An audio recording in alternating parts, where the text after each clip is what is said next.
This is your World War III update. Here's what's going on. Wow. It's really hitting the fan, isn't it?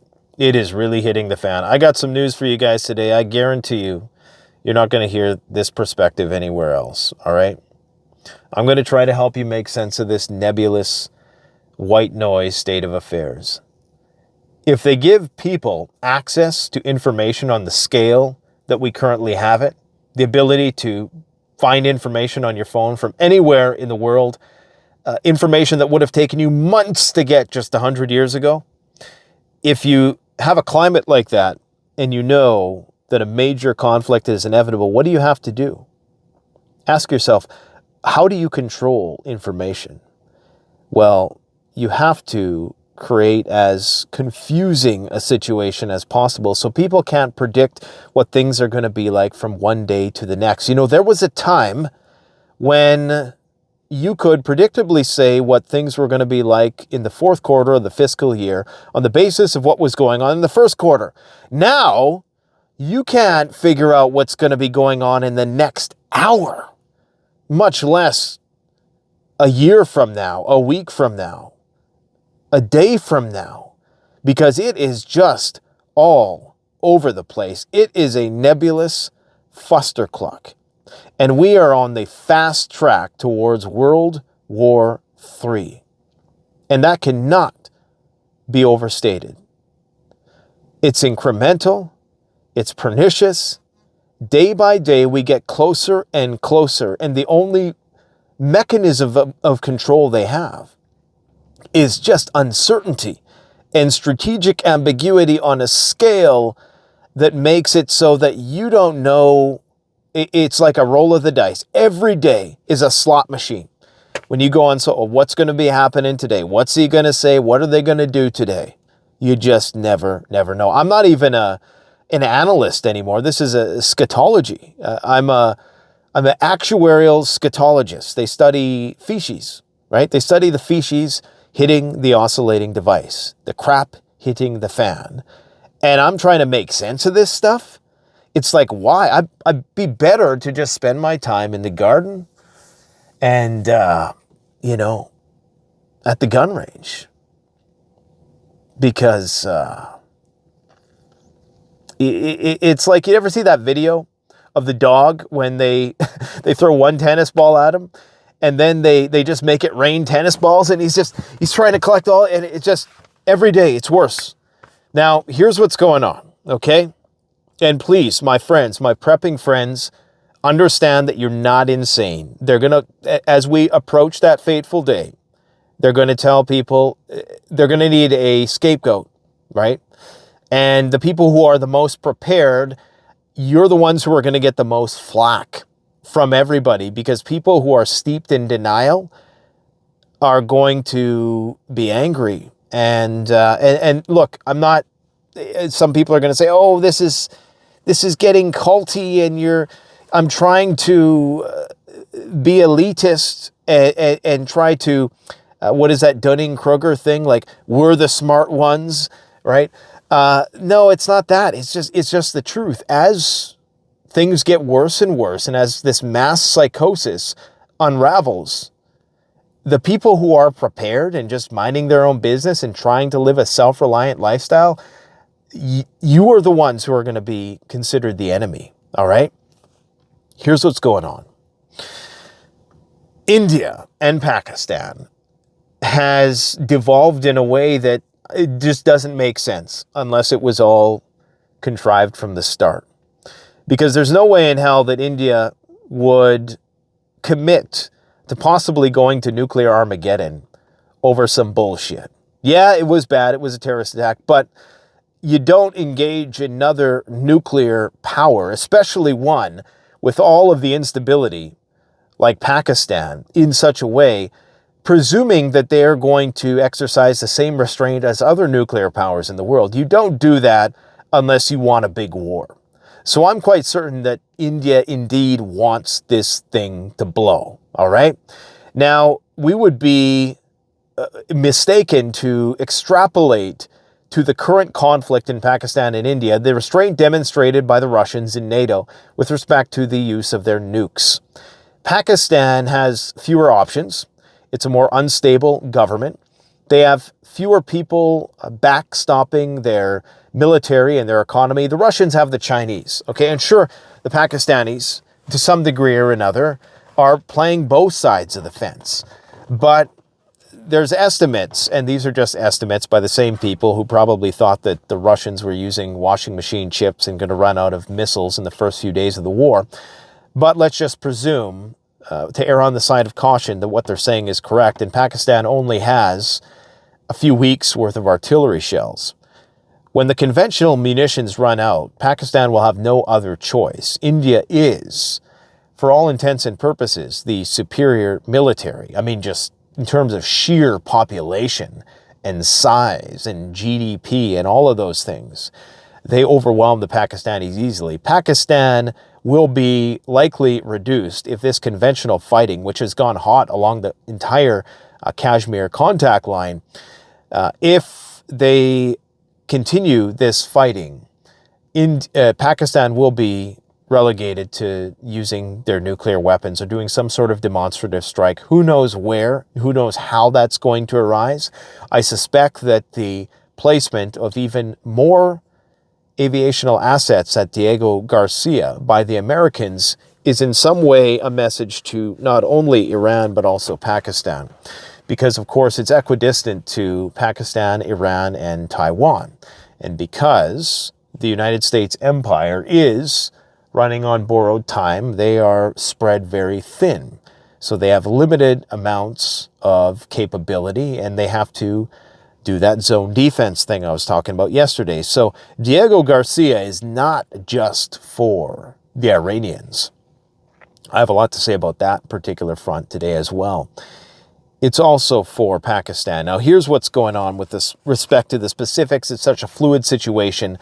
You're probably better off, quite frankly, watching live broadcasts. Make sure you have one from Pakistan and one from India. Because, again, we must emphasize that the fog of war has become so incredibly thick. And it's paradoxical that you would think that we have access to all of these devices that can record these things in 8K and broadcast it around the world. You think that we would have the most accurate depiction of reality.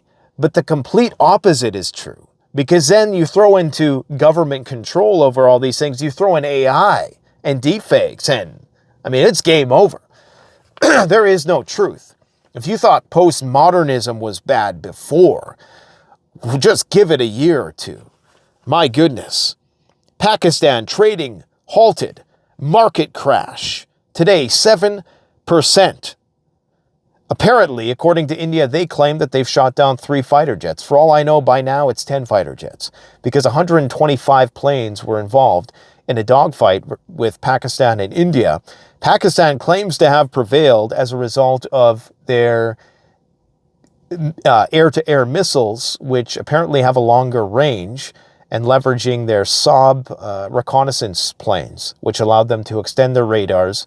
And because the Indians don't have a air-to-air missile, which is a significant range, the Pakistanis were able to get the jump on them. So we're seeing, this war and these experience points being gained and things starting to sort themselves out.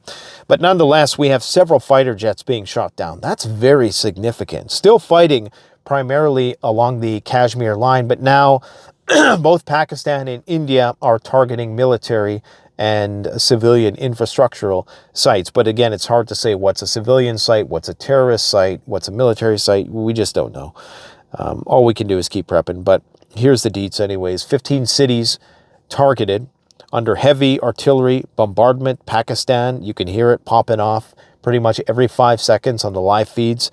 Right now, cross-border exchanges along the entire line of contact. Blackouts, controlled blackouts and civil defense drills. They do blackouts so that these missiles and drones can't find their targets, presumably.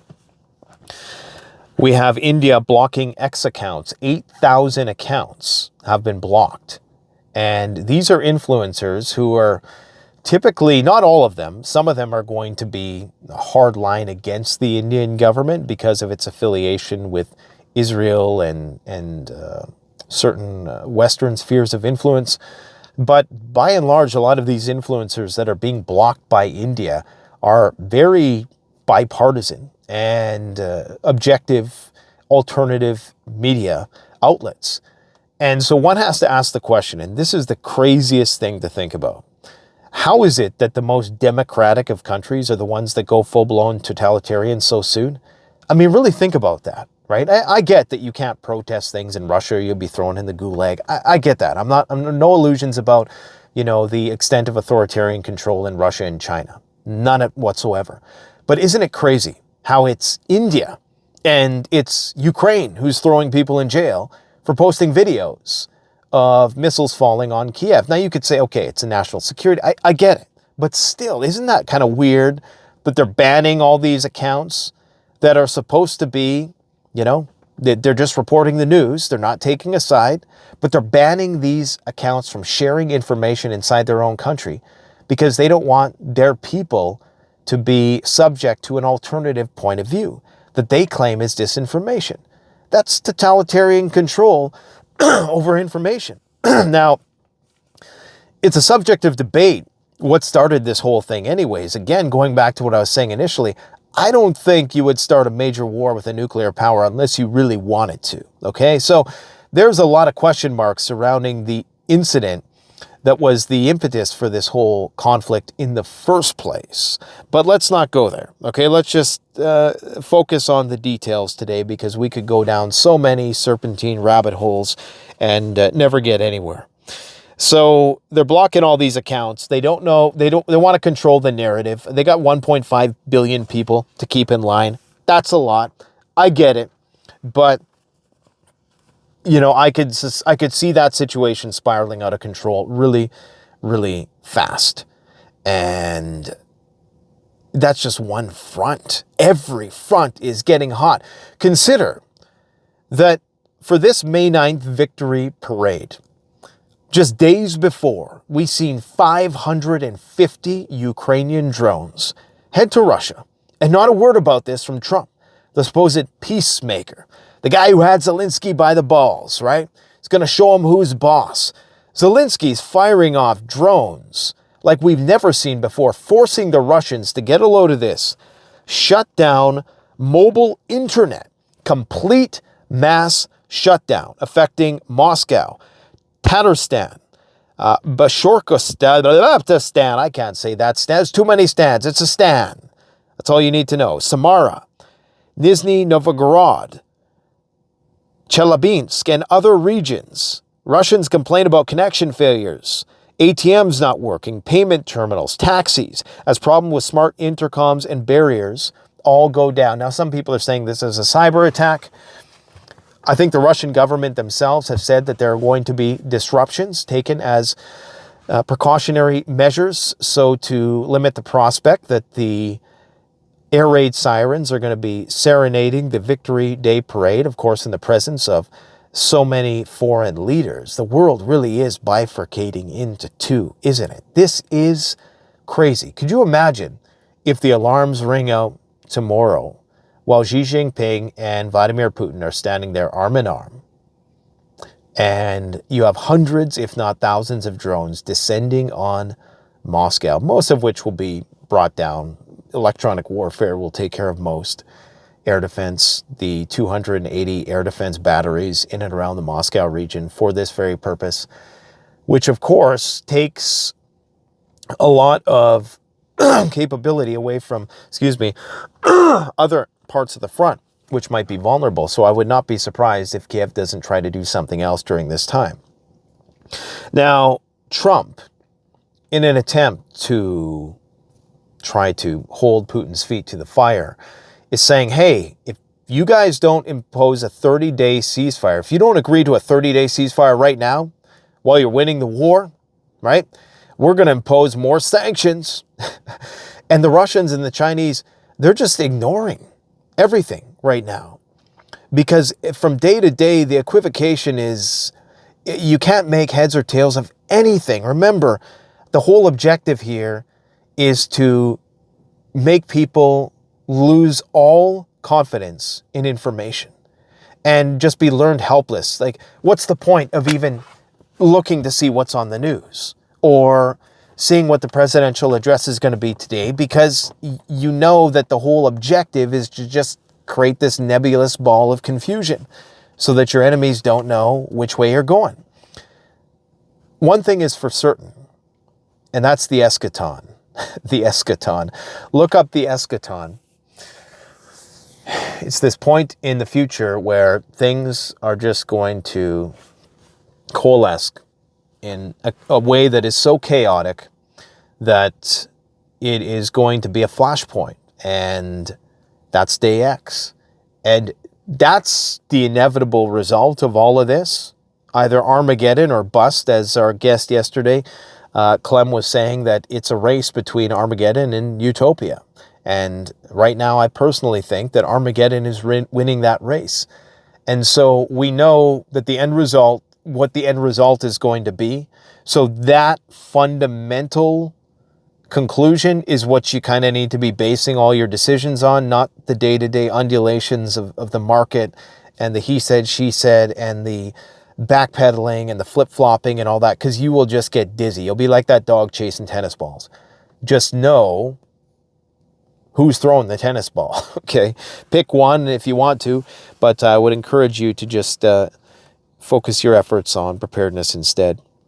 So, yeah, that's what Trump is proposing. And North Korea's, they're feeling a little left out, so they're firing ballistic missiles in testing as well. Now, in terms of what's going on in the Middle East, remember that video we did with Brian Berletic last week? You probably didn't, because the channel is really being throttled right now, and I have direct evidence of that. I'm not going to get into, but we did a video with Brian Berletic talking about the, Path to Persia paper that was put out by that think tank many, many years ago, where part of the Israeli and American policy was going to be such that they would pretend to be at odds with one another in the run-up to a war with Iran. And that is playing out to a T today. You have all of the controlled op accounts throughout social media, and I got to start being very careful, because sometimes you fly a little too close to the sun, if you know what I mean. And I feel that I am starting to drift a little too far from that Overton window, and that's why the channel is being throttled. But understand that everything you're hearing about Trump throwing Netanyahu under the bus, and these Israeli media accounts who are saying that Trump has cut ties with Netanyahu and that he's chosen Saudi Arabia over Israel. And I mean, think about the delusion of that. Last week, they're bombing the Houthis to smithereens. Netanyahu and Trump are best of friends. Then all of a sudden, completely unprovoked, Trump throws Netanyahu under the bus. Are you stupid enough to believe that? Because a lot of people are.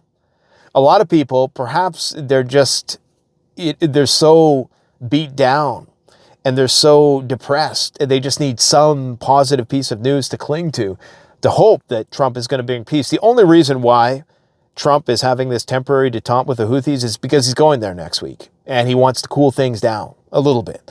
You don't want to go there when hotheads are shooting missiles all over the region. All you have to do is look at what the Iranians are saying. The Iranians are saying that if you attack us, we are going to open the gates of Hades. So the United States needs this to be a proxy war, right, between Israel and Iran. And they have become too interchangeable, too synonymous with Israel in terms of the how it's perceived internationally, globally. It's perceived as the United States and Israel are one and the same thing. So they have to create this artifice of distance between the two. It's like, just strategic. It's not controlled opposition, but it's just creating the illusion. It's a sham discourse of sorts between the two to create the illusion that there's good cop, bad cop, and the United States is an partial third party, so that when Israel does attack Iran and Iran attacks back, then the United States says, oh, we got to come to the aid of our ally. What did you mean that we threw? No, we never said anything, and they haven't made any official statements about this. So this notion that Trump is throwing Israel under the bus is just, don't believe anything that you hear with respect to that. That is complete and utter nonsense. The entire cabinet is neoconservative. And now they're all, like as if just changing frequency, Huckabee is saying, oh yeah, we don't care if the Houthis attack the Israelis. Yeah, we don't care. That was the whole policy from the start. That was your justification for going there, because they were shooting ships. They want people to think, because they know we're so fickle and we're so distracted. We're the dog trying to chase the tennis ball. That's what's happening. Okay, and all these alternative media talking heads, guys, I'm warning you. I know this space. I know people in this space. I know who's a grifter, and I know who's telling you the truth. And I can tell you right now, if the algorithm's cranking someone, they're not telling you the truth. I guarantee it. I know they're telling you what you want to hear. They're whispering those sweet nothings in your ear. Oh boy, it's going to get worse and worse. Now, Iran unveiled a new massive underground facility today. Another one. They're doing this every other week. This one is a warehouse for 1,000 drones for naval operations, deep underground. And of course, this all comes on Trump saying that he's going to rename the Persian Gulf the Arabian Gulf. Why would you say such a thing if you were trying to make a deal? Why would you be so antagonistic in your language? Because it's all a show. This is all bullshit. We're going to fucking World War III. And now I'm just preaching to the choir because they don't broadcast this to anybody anymore, right? Everybody's just walking around. Now they're pumping money back into the markets again.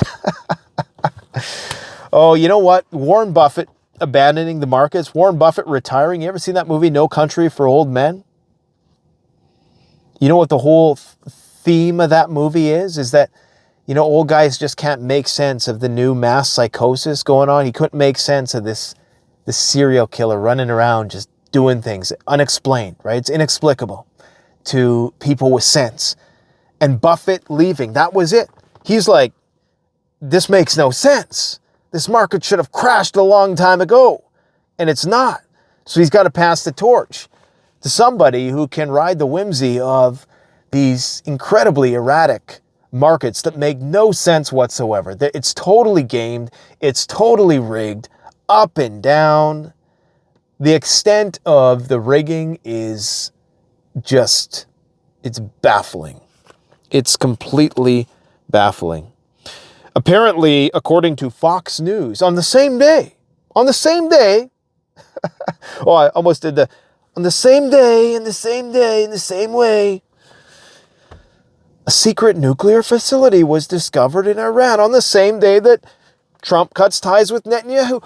What a coincidence, just days after the war with India and Iran and Pakistan starts. You see, the more shit that happens, the harder it is to constellate all of these dots. You can't do it because there's too much. Unless you're me and you're trying to like literally, you know those murder mystery walls with the character and the crazy guy in the basement with the candles burning and the effigy of all that stuff and the lines connecting here and there. I feel more and more like that every day, man. This is incredible. I mean, all you got to do is laugh hysterically because that's all you can do. Anyways, a new secret Iranian nuclear facility has been discovered by the Israelis, just out of thin air, right? It's called the Rainbow Base. I don't know if this... Anyways, they claim the main focus is on tritium at this base. It's masquerading as some paint factory, they claim. And they claim to have made this inference on the basis of the fact that there's missile defense batteries in and around this facility. Okay, fine. Does that mean that it's necessarily a nuclear facility? Not necessarily, no. But anyways, they're going to roll with this. This is mainstream, pro-Israeli news. Fox is talking about this. And of course, it'll reach CNN soon.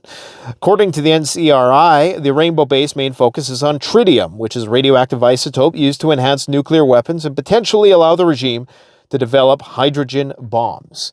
Now, Iran is showing off these deep underground military complexes, which are impervious to even nuclear weapons. They could do this stuff in ways which were far more inconspicuous. So why would they do it in this way? It just makes no sense. All right? The Iranian chief warns the USA. The USA. This is a serious warning to Zionist officials and U.S. officials. They're not playing this game. Make one wrong move and we will open up the gates of hell on you. Sit down and stay in your place. We are fully prepared. Apparently they didn't learn the same lessons the Houthis did. Remember Trump? I mean, consider the lies. You know, I used to hate it when people would accuse Trump of lying when he wasn't, because there is so much just sickening Trump derangement syndrome. Some of these leftist accounts are just, there's people who are saying that Carney showed Trump up in the Oval Office. What a load of shit. But for Trump to come out and say, yeah, the Houthis surrendered, when the Houthi spokesperson literally comes on within an hour and says, we didn't surrender, what the fuck are you talking about? Right? And people just buy it. Like, oh man, incredible. Iran has released footage monitoring U.S. warships in crystal clarity. Their airplanes taken off, right? And I don't know if the U.S. is oblivious to this, if they have to permit the Iranians to fly because it's in international waters or airways. But that's pretty crazy. I don't have the footage for you today. It's like, why even do the screen thing anymore? What's the point? Because people want real, right? You want real. You want to be able to know that the guy who's talking to you isn't artificial intelligence. So maybe we just do it in the car from now on. I don't know. I prefer the high production. I prefer the in-depth analysis, but this is what it is. We got 4 more B-52s at Diego Garcia confirmed, locked and loaded, but we're backing off. We made peace with the Houthis. Poland wants to build NATO infrastructure on the Belarusian border. Well, I mean, that's old news, but apparently it's new news. 50% tariffs. Okay, so according to the New York Post, they have some pretty credible intelligence that Trump is going to reduce the tariffs on China to 54%. That is the number that they're saying. Now, where did we hear this number before? Oh yeah, that's the number we started out at, wasn't it? Now, remember how that crashed the markets? I mean, remember when that was just, everybody thought it was going down. It literally crashed the markets. And when he took it to 150%, the markets went down a little bit, but wasn't that bad. You know, the real crash came at 50% when Trump came out with the big sign when all the countries listed and said, this is the tariffs that we're going to impose on everybody. The markets crashed. Now, the markets are rallying on, get this, 54% tariffs, the same damn thing that crashed the market. Now the markets are rallying again. I mean, imagine somebody beating the living shit out of you and then giving you some medicine and then you being all happy with that person. That's what's happened here, right? That's exactly what's happened. It's no different. Yeah, so I don't know how reliable the New York Post really is. Apparently, some of the things they say make sense because it's to do with the major retailers who are starting to sweat the fact that container bookings from China and the U.S. are down like 50%, okay? And that means that there's a limited amount of inventory in the United States, no matter how you slice it. Just understand this. Understand the eschaton. Okay, the end game of all of this is that China and the United States are going to war. We don't know when, we don't know how, but we know that's going to happen. So every thing between then and now is there's going to be wild perturbations. There's going to be back and forth. There's going to be crazy green days and just blood-curdling red days. And it's going to create a lot of panic. It's going to create a lot of mental illness, even more than there is now. And the divisions within society, could you imagine if you were from 2019 and you slipped into a coma and you woke up hearing Kanye's new song today? I mean, they want us to fight with one another. You realize that, right? You don't put up that kind of statue in New York City. Is that emblematic of, even me as a half black person? Is that what I want representing that part of me? No. I want it to exude strength. So what they're doing is what they've always done is they want people to be fighting with one another. And they've done an excellent job at keeping people at each other's throats as we march towards day X. Costco is putting a limit on gold bars after selling out within a week. Somebody needs to tell people there's a lot more places you can buy gold than Costco. Maybe people like to buy it there because it's a little less trackable, possibly. And Bitcoin is rising because people are getting ready to bug out. Gold is rising because governments are getting ready to bug in. Clem Chambers, who was on the channel yesterday, I don't agree with everything he has to say, and I made that abundantly clear in the interview, especially with respect to Carney. However, he's got some pretty witty things to say, and one of his sayings is gold is for war and Bitcoin is for flight.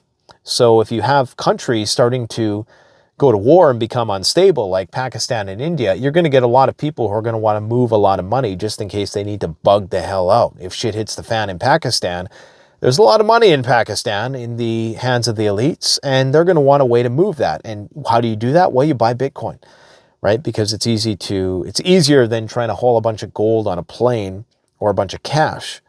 So people are buying Bitcoin for flight.